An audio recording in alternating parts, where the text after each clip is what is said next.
We've spent the past 25 years studying human systems, organizations, teams, groups, people committed to a cause, to a purpose, to a mission. We've studied these organizations to figure out which ones accomplish their missions phenomenally well, but also to understand why some disappoint. It turns out that some groups of people, in spite of the fact that everybody's motivated, everybody's committed, everybody's trained, everybody's focused, disappoint. They underperform their potential. We've wondered how that happens, how you can get a group of highly competent, highly driven individuals together and not accomplish your mission. Along the way, we started looking for what we called moments of disproportionate influence. We wondered, are there a few moments in the process of getting things done, of working together, of accomplishing a mission that matter more than any others? And if so, what are those moments? Now, I know the organizations many of you come from are much different than the ones that I've studied, but let me give you an example of one that has common characteristics to yours. A group of people that are very mission-focused, a hospital. I was working once in an organization where I heard a story from a nurse. She described how one evening she was working with a patient. This was a patient who'd had a colon resection, had a very large wound, an incision on his side. He was diabetic, and so that's what brought him to his condition. She said the patient was also nauseous. The wound had been stitched up and stapled to some degree, but the nausea the patient had was causing the wound to get stressed and even open up. She was worried about the condition. The family was worried. They complained to her. They said, does the physician know? Do they understand what's happening here? One of the challenges this evening was the physician on call was a cranky one, often really short and obnoxious. The nurse in these conditions watched the patient's condition deteriorate. She knew the best thing to do. She knew what she probably ought to do to protect the patient's life. Call the doctor, awaken the doctor, even in the middle of the night, and get proper attention for this patient. Our question was, would she? Remember the question we were asking. How do some human systems underperform their potential? How, in spite of the fact that you've got well-trained and committed people, can we sometimes work together in ways that don't accomplish what we're after? And if so, what are those moments of disproportionate influence that determine the bad versus the good outcome? It turns out this was one of those moments. A moment when a nurse faces what we came to call a crucial conversation. She needs to talk about something that's politically or emotionally risky. So I asked this nurse, what did you do? She said, I put it off. I didn't want to call him. I didn't want to deal with that uncomfortable, that obnoxious, that difficult, that emotionally complex moment. So I didn't call. Later that night, the patient threw up. The stitches popped open. His organs literally came out, and he died.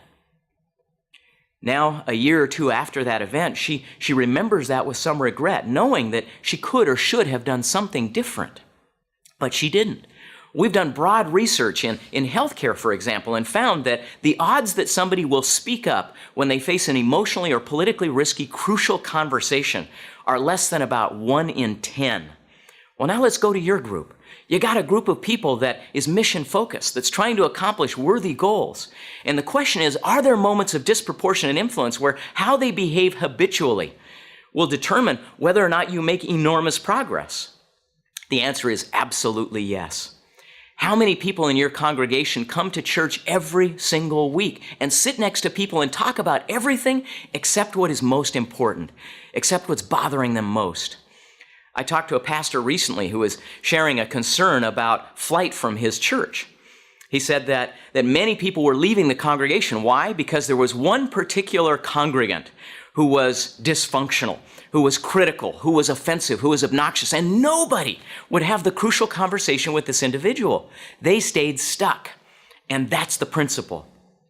Anytime you find yourself stuck, anytime you find yourself not accomplishing the goals that you ought to be able to achieve, given the quality of the people you've engaged, at the heart of the problem are crucial conversations people are either not holding or not holding well. You improve the quality of people's capacity to step up in those crucial moments, to find a way to be absolutely 100% honest, and at the same time, absolutely 100% respectful, and you get unstuck. That's the human process.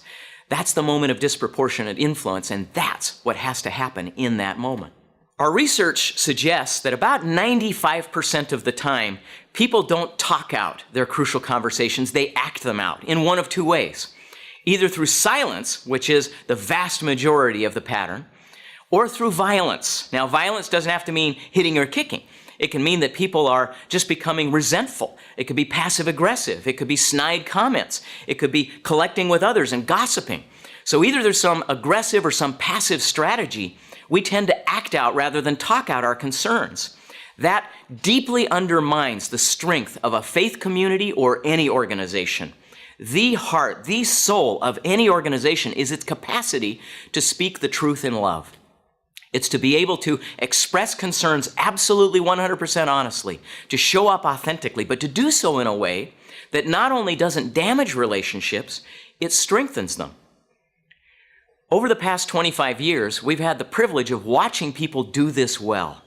We've found thousands of people across the world and watched them in their crucial moments. Watch them step up to crucial conversations in a way that strengthened relationships and resolved problems. And we found there are predictable patterns for success. Everybody does it the same way. Independent of whether they're in Zambia or whether they're in Japan or whether they're in South America or North America, the patterns are precisely the same. Let me just give you a couple of illustrations. There are a few principles we know you have to practice before you ever open your mouth. And if you don't practice them, when you open your mouth, it will be a disaster. One of the first principles you must practice is getting your motives right. It's what we call start with heart. Just a quick illustration of this. I was sitting on my couch one day, just reading and relaxing, and my 9-year-old, at the time at least, son, came over with a big giant math textbook, plopped it down on the couch and said, "Dad, will you help me with my math?" Well, I looked over at him and was delighted at the request and said, "Absolutely, Samuel, be happy to help you." So we started working on this together, and within a matter of minutes, he started making these noises. Started going, I looked over at him and continued tutoring him, and he made these other sort of disgusted noises. Finally, after a few minutes of this, I addressed it. I said, "What's wrong?" He said, "Dad, you're doing it wrong." At which point I said, "I'm not doing it wrong, I'm doing it right." Now, notice what just happened. Something happened inside of me prior to my even opening my mouth. A few seconds earlier, what was my motive? Think about it. What was my motive? My motive was to help my son. That's what I wanted. But now, as soon as the conversation turned crucial, something happened. Something shifted inside of me, and it's outside of my recognition. I'm not even aware that it happened. My motive shifted. I no longer want to help my son. I actually just want to be right. That's my motivation. This is a shift that so often occurs to us during crucial conversations. And if we're not capable of addressing that problem, no amount of skill, no amount of training you ever get will help you succeed in this moment in being 100% honest and 100% respectful. Well, we continued. He kind of went on, and after a while finally just said, "Dad, can I just leave?" And I said, "Yeah, take your book with you." Now, if you're an astute observer of this crucial conversation, you'll notice something additional just happened inside of me. What's my motive now? My motive isn't to help him. It's not even to be right anymore. It's now something even worse. It's to punish. The challenge is that during crucial conversations, there are 7 predictable motives that, and listen to the verb here, that possess you. You don't possess them, they possess you. They take control of you. There are physiological reasons for this that we describe in the Crucial Conversations book. You're being dumbed down, your brain isn't functioning, and it's not even your fault, but you have to learn to address it. So here I am wanting to punish my kid rather than help my kid. Well, he took his book and he walked off, and moments later he comes back. Now earlier, he'd asked me to give him a ride to his karate lesson. Now he comes back in. In the meantime, my wife has come in. She's not aware of this sort of intrigue that's going on. She sits on the couch, and as Samuel re-enters the room, he says, "Mom, will you give me a ride to karate?" So what's going on here, right? He's doing the same thing I'm doing. He's trying to find a way to stick it to me, right? Well, I didn't miss that. And so I said in my most hypocritical possible voice, I said, "Hey, Samuel, come in here. Why don't you sit down on the chair there?" I said, if you got some concern with me, you don't come in here and play games in front of Mom. Absolutely, incredibly hypocritical. Here I am advocating healthy communication, and here I am now being controlling and punishing, abusing my authority as a parent to my own son. And that's the nature of crucial conversations. We move to silence or violence because these motives impel us in that direction. Well, I sat there for a couple of moments feeling justified and watching his angry, stern face, my wife wondering what's going on and why I'm behaving so bizarrely here.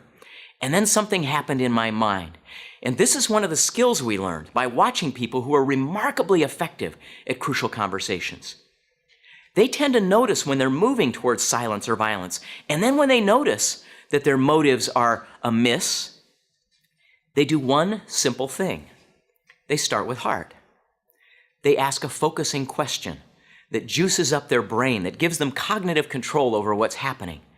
They ask a simple question like this: what do I really want? What do I really want? So I'm sitting here and that question starts to penetrate my brain. What do I really want? Well, I looked across the room at my son and I thought to myself, what I really want is for him to feel towards me the way he did 5 minutes ago. That's what I really want. As soon as that awareness took control of me, my mouth opened involuntarily. I didn't have to force myself to do this. As soon as my motive shifted, I no longer saw him as an enemy. I saw him as my precious son. And my mouth opened and I said, Samuel, I'm sorry. Will you forgive me? He said, yeah, sure. Can I leave now? And I said, of course. And he got up and he started to march down the hall and go get his tennis shoes and his karate outfit. But he stopped about halfway down the hall. Didn't turn around, didn't look back, just stopped.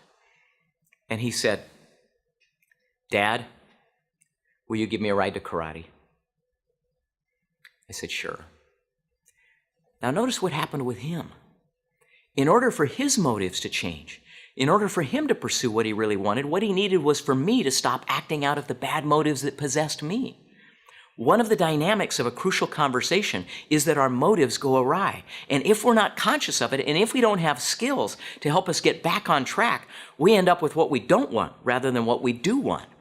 What we've learned through 10,000 hours of observation of people who are skillful in these moments is that a few modest interventions like that can profoundly affect how we show up in these conversations. The second problem you have to address then is once you open your mouth, once your motives are right, how do you start? One of the misconceptions many of us have about crucial conversations is that the path to success is to understate your concerns. If your concern is that somebody is ragingly incompetent, what you say is, I have a couple of problems with how you did that last job. Well, that isn't true. Remember the goal. It's to be absolutely 100% authentic, 100% honest, but do so in a way that is absolutely respectful. So how do you begin a crucial conversation like that? I asked myself that question about 15 years ago. I was in an airport in Bangladesh. I just finished some work there. I was anxious to get to the airport, anxious to get back home to my family and more familiar surroundings. And so I arrived a couple of hours early, feeling very responsible and absolutely confident I'd make it to my flight. When I got into the ticketing area, I started to get a little nervous. It was just a zoo, cram-packed with people. So I started looking around for my carrier, and I found it, and the line was snaking all the way out the door. There were only 2 people doing ticketing, and so I got a little anxious. I got to the end of the line and started dragging my bag forward, and every 5 minutes I'd count how many people had gone through the line and divide it by the number left to see if I might be able to make it to my flight, a little time and motion study. About an hour into this, I'm only halfway up through the line. Now I'm getting panicky because I have to get over through customs and security, and there's a lot more left to do. Right about that time, a woman arrives and comes and pushes her way in line just a few people up in front of me. She's got this luggage cart that's all disorganized and jumbled, and I kind of looked at that and I thought, that's not fair. And I'm kind of mustering up my courage and organizing my mind to step out and have a crucial conversation with her. And as soon as I stepped out of line, the guy she cut in line in front of just exploded. He yells at the back of her head, "Get out of line!" She turns and looks at him and she says, "No, I'm not going to get out of line." Now he gets incensed. He yells again at the back of her head, "You get out of line right now!" She turns and looks at him and tries to reason. She says, I have to get to San Francisco. This is the last possible flight. If I don't get on this one, it'll be a week before I can make it back to my children. Please, just give me a break. The man says, you give me a break. He says, you get behind me. I've been waiting and you can wait like everybody else. She turns around and says, I will not. Well, now totally offended, he yells one more time at the back of her head and says, if you don't get out of line, I will push you out of line. She turns around again and looks at him and says, you will not. Well, I'm standing back watching this thing escalate, and finally he gets out of line, starts pushing her luggage cart out of the way. She goes to the other side and starts pushing it back in. Pretty soon he's pushing and she's pushing, and it's getting pretty physical, and right at appropriate time, he moves his leg out of the way so the luggage cart slides by. She starts to lose her balance and fall to the ground. He picks up his fist and starts to swing it to hit her on the way down.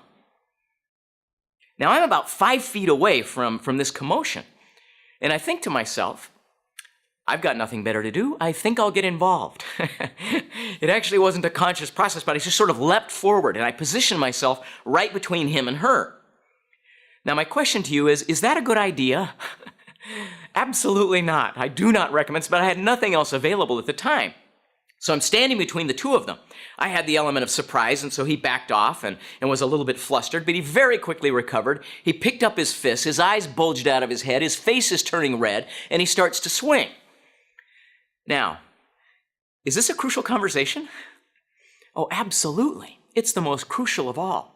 And given that I've only got a few seconds to say some one thing, what would you say? Now, here's the mistake. When you and I begin a crucial conversation, what we tend to do is try to dive right into the issue.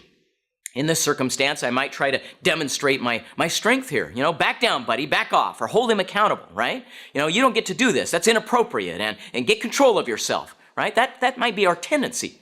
When you and I finally choose to speak up, what we're tempted to do is dive into the issue itself and just tell them what we think of them. Bad idea, absolutely wrong. Why?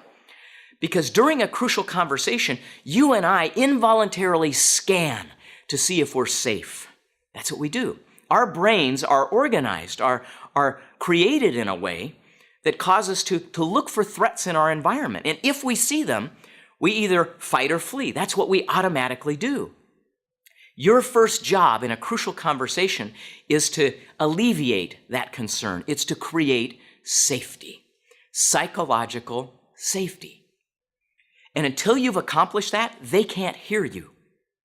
There are two things you have to do to create safety.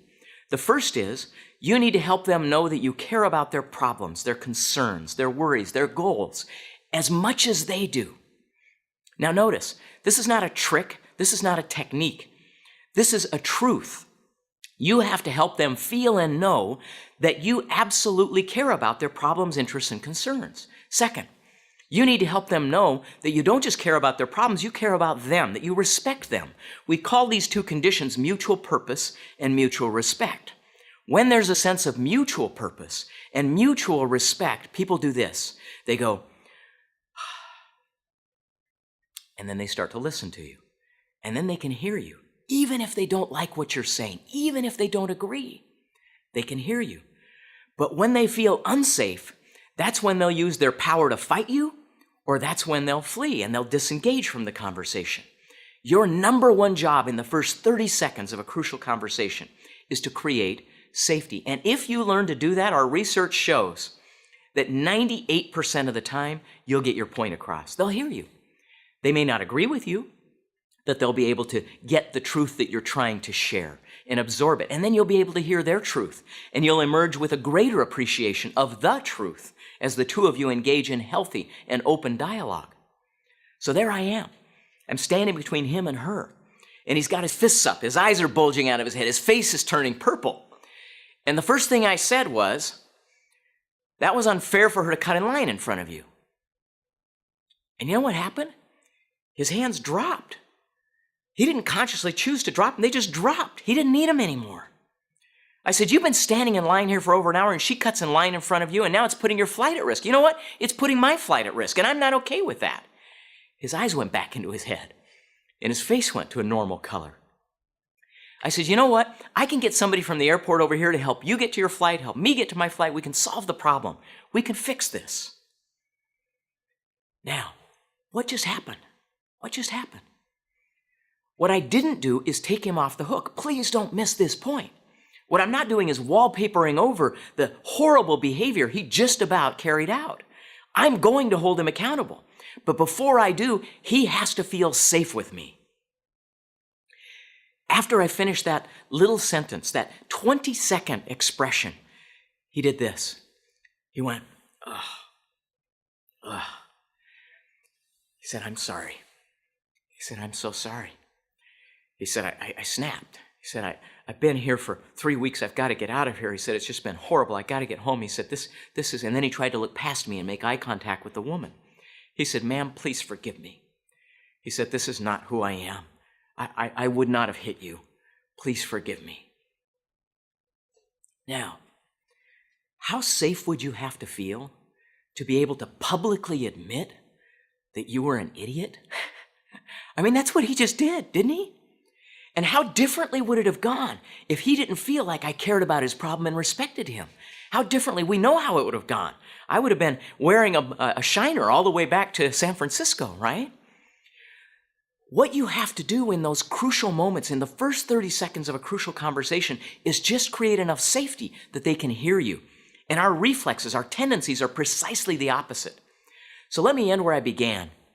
We wondered why some human systems underperform their potential, why some collections of people who have the right motives and the right skills and the right desires don't accomplish as much as they're capable of in changing lives or accomplishing a mission or producing widgets.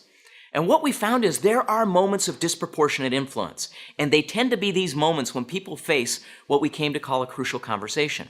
You improve how people habitually deal with these moments, you make dramatic gains in leveraging the latent capacity, the potential of your human system, and you become far more capable of accomplishing a very important mission.